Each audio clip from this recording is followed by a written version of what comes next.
आदमी की बुराई करने से पहले जिन हालात में खड़े होकर के जो कुछ कर रहा है, अगर उसकी तथ्यात्मक आप आलोचना करें, उसकी प्रशंसा करें, तो ना आलोचना में कमी रखें ना प्रशंसा में कमी रखें,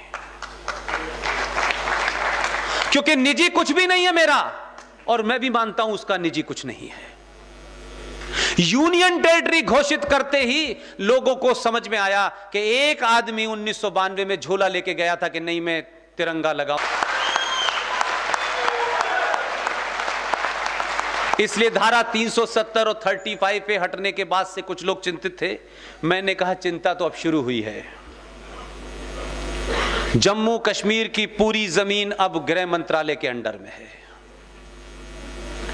दूसरी समस्या हो गई है, वहां की पुलिस भी गृह मंत्रालय के अंडर में आ गई है। यह बात अलग है कि लोगों को बाद में ध्यान आया कि गृह मंत्रालय किसके अंडर में है, यह तो मुसीबत हो गई। इसलिए बहुत बड़े काम बहुत धीरे से भी किए जा सकते हैं। आपको समझ नहीं आएगा ये हंस क्यों रहे हैं और रो क्यों रहे हैं, दोनों स्थिति हो गई है उनकी। बहुत सारे ऐसे काम हैं जो अभी हो रहे हैं, जल्दबाजी न करें। 1000 साल के बाद पहला कोई ऐसा राजा आया है जिसने पहली बार इस भारत की धरती पर संवैधानिक तौर से एक इस्लामिक स्टेट को कुचल के बंद कर दिया है। आप वोट देते समय राष्ट्र का ध्यान रखें, बाकी सारे कामों में आपको जो करना है करें। आपकी जाति क्या है, आपकी पहचान क्या है, ये घर की 4 दीवारी के अंदर हो। जब घर से बाहर निकले तो आप सिर्फ सनातनी हैं। और आखिरी बार सिर्फ कहना चाहता हूं, मैं सिवैयां बहुत पसंद हैं आप लोगों को। हमारे यहां भी सिवैयां बनती हैं, उस पर भी कुछ खा लिया करिए। मैंने कहा है कि आपको किसी से नफरत नहीं करनी। पातंजलि की वो लाइन पढ़िए। जब मैं पातंजलि कहता हूं तो उठक बैठक वाले की बात नहीं कर रहा मैं। पातंजलि पढ़िए, उसमें नॉन वायलेंस के बारे में क्या लिखा है। उसमें लिखा है नॉन वायलेंस का मतलब यानी अहिंसा का मतलब है अपने मन में किसी के प्रति कोई द्वेष, कोई दुर्भावना नहीं होनी चाहिए। लेकिन गांधी जी ने कुछ और समझाया। उन्हें तो इतना सेकुलरिज्म सवार हो गया था कि अच्छा खासा हमारा एक भजन था, उन्होंने उसकी 2 लाइनें भी बदल दी सेकुलरिज्म के चलते। उन्होंने कहा ये बेचारे नमाज नहीं पढ़, मस्जिदों में नमाज पढ़वाओ। इतनी दूर तक उन्होंने अपील किया कि आप सोचिए कि उस अपीजमेंट का असर यह हुआ कि आपने जो पातंजलि की लाइन थी उसे भी भुला दी है। एक लाइन आप लोगों से बहुत बोली जाती है, अहिंसा परमो धर्म। अगली लाइन कौन पढ़ेगा? मैंने पढ़ने के लिए नहीं कही है, याद करने के लिए कही है। पढ़ तो लेंगे आप लोग, गीता वाले लोग हैं, आप तो पढ़े लिखे लोग हैं, गीता के बारे में जानते हैं। मैं तो जानता नहीं ज्यादा। इसलिए आधी अधूरी बात बताने से समाज भ्रमित हो जाता है। अहिंसा परमो धर्मा था तो अगली लाइन भी बतानी चाहिए थी। और पातंजलि में कहा गया कि आपके अंदर अगर अहिंसा की बात आप करते हैं तो किसी के प्रति आप में द्वेष, नफरत नहीं होनी चाहिए। लेकिन वही आगे की लाइन आगे जाके कहती है कि अगर दुश्मन हथियार लेके आपके सामने आ जाए तो बिना रुके उसकी गर्दन को धड़ से अलग कर देना चाहिए। लेकिन हमारे सारे नैरेटिव गलत हैं, इसलिए इन नैरेटिव में मत पड़िए। हम हैं, हम जो हैं वो रहेंगे। हमने आपसे नहीं कहा है कि आप 5 बार मत उठक बैठक लगाइए, 2 बार लगाइए, 1 बार लगाइए। हमने नहीं कहा। आपको जो करना है करिए, आप हमारे अंदर दखल मत दीजिए। भगवान राम यहीं पैदा हुए थे। इसका सर्टिफिकेट पूछने वालों से अगर आपने पूछा होता 13 शादी करने वाले मैरिज सर्टिफिकेट भी लाइए, तो दुकान बंद हो जाती है। इसलिए लोग आपका मजाक उड़ाने में उनको देर नहीं लगती, क्योंकि आप अपनी बात को तर्कों पे नहीं रखते हैं। आप अपोलोजिस्टिक हो जाते हैं। आपको लगता है ये रूठ जाएगा तो दूसरे को भी लगना चाहिए ये भी तो रूठ सकता है। हम रूठे नहीं तो उन्होंने हमारी फिक्र नहीं की, जहां दिल चाहा मजाक उड़ाया। और कौन मजाक उड़ा रहे हैं? जो पूरी दुनिया में खुद एक मजाक है। अपनी गलतियों पे ध्यान दीजिए। दो ही बातें कह के बात खत्म करता हूं मैं। सिवैयां खाइए, खूब खाइए, कबाब भी खाइए, 3 बार नहीं, 3 बार इधर 3 बार इधर भी गले मिलिए। आप कमजोर इसलिए नहीं हुए कि आपका दुश्मन आपसे ज्यादा ताकतवर था। आप कमजोर इसलिए हुए हैं आपने धीरे धीरे धीरे धीरे धीरे धीरे बहुत लोगों को अपने से अलग कर दिया। आपको ईद की सेवैयां खानी है, खाइए, लेकिन पूरी ताकत के साथ कह रहा हूं, ईमानदारी के साथ कह रहा हूं। मैं ये मानता हूं कि जितने लोग यहां बैठे हैं उनके अंदर कोई किसी किस्म का एक भूचाल चल रहा है, किसी किस्म की उथल पुथल है, तभी आप यहां बैठे हैं। हफ्ते में एक दिन दलित के घर का पानी पी के आइए।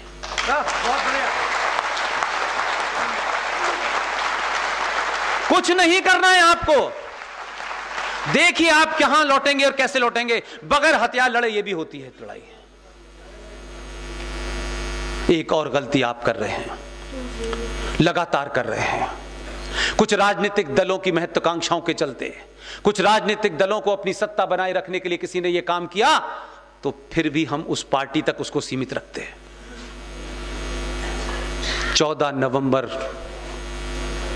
को इस देश में बाल दिवस मनाते हैं। किसी ने सवाल नहीं पूछा 14 नवंबर को ऐसा कौन सा पराक्रमी बालक पैदा हुआ था, उस बालक ने क्या ऐसा किया था कि मैं उसके सामने नतमस्तक हो जाता हूं। देखिए मैं 2 बात कह रहा हूं। प्रधानमंत्री जवाहरलाल नेहरू जी उस दिन पैदा हुए थे। उन्होंने 19 साल तक देश के प्रधानमंत्री ने जो कुछ किया वो पॉलिटिकल रूप में आप उसको क्रिटिसाइज करें, उस पर कमेंट करें, वो मेरा विषय नहीं है। लेकिन मैं ये ढूंढ ढूंढ के परेशान हूं कि उस दिन बाल दिवस क्यों बनाया जाता है। मुझसे कुछ लोगों ने कहा कि वो बच्चों से प्यार करते थे, तो मैंने कहा मोदी भी करता है। कौन सा प्रधानमंत्री जो बच्चों से प्यार नहीं करता। लेकिन उनके जन्मदिन को पूरे धूमधाम से मनाया जाना चाहिए। वो अच्छे थे बुरे थे ये एक इतिहास की बात है, लेकिन भारत के प्रधानमंत्री थे, हमारे पूर्वज थे। काला सफेद जो किया वो अपनी जगह है, वो उस पर अलग बहस हो सकती है। लेकिन आप मुझे बताइए, सनातन को बचाने के लिए अपने परिवार के एक लड़के को आपने दिया कि आक्रांताओं का मुकाबला करने के लिए हमारे सनातन में से एक बेटा जाएगा और उनका सामना करेगा। लाल किले के सामने जहां से प्रधानमंत्री हर बार 15 अगस्त को स्पीच देते हैं, उसी के सामने एक गुरुद्वारा बना हुआ है, उसका नाम है शीशगंज गुरुद्वारा। पूछिए किसने अपने शीश दिए थे और क्यों दिए थे। कश्मीर में जब संकट आया था तो यही गए थे वहां पर। गुरु गोविंद सिंह के 4 पुत्र थे। ऊपर के दोनों पुत्रों को मुगलों के साथ लड़ते हुए जब उन्होंने कहा कि हमें सेफ पैसेज चाहिए, तो मुगलों ने वादा किया कि हम सेफ पैसेज दे देंगे। लेकिन उनके दोनों बड़े पुत्र जब निकले तो धोखे से मुगलों ने उन दोनों को मार दिया। उनके 4 पुत्रों में से साहबजादा जोरावर सिंह, साहबजादा फतेह सिंह, एक की उम्र 6 साल थी और एक की उम्र 9 साल थी। सरहिंद के नवाब वजीर खान ने कहा धर्म बदलना पड़ेगा, इस्लाम कबूल करना पड़ेगा, गोल्डन टेंपल जाइए। मैं तो जितनी बात जानता हूं उतनी बताता हूं। गोल्डन टेंपल जाइए, सब कुछ लिखा हुआ है। यह कोई बहुत पुरानी घटना नहीं है, बहुत पुरानी घटना नहीं है, 1705 की घटना है।